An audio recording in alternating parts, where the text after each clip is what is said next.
দিদি ফ্রেন্ডের বিয়ে রয়েছে, তার জন্য একটা শাড়ি ড্রেপিং দেখাও না। চলো আমি হাজির। দেখো ক্যান স্কার্ট তো নেই, নর্মাল লং স্কার্ট নিয়েছি, নট বানিয়েছি, টাকিন করা শুরু করেছি নর্মাল যেমন শাড়ি পরি আমরা। ওয়েস্ট লাইনের চারদিকে পুরো একবার টাকিন করা কমপ্লিট হলে আঁচল নাও, আঁচলের রাফলি প্লিটস বানাও।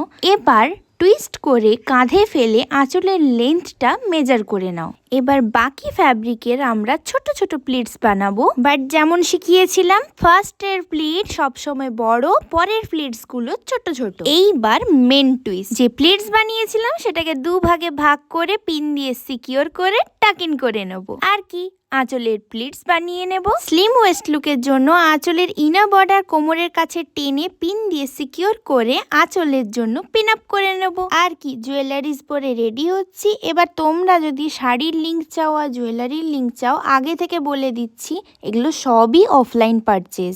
আমি একজন ছোট্টখাট্টো কন্টেন্ট ক্রিয়েটার, মায়ের শাড়ি, মাসের শাড়ি, কাকিমার শাড়ি সব কিছু জোগাড় করে করে এইসব বানাই। বেশিরভাগ শাড়ি জুয়েলারি অনেক দিন আগেকার, তাই আমি সব সময় লিংক প্রোভাইড করতে পারি না, তার জন্য আগে থেকে সরি।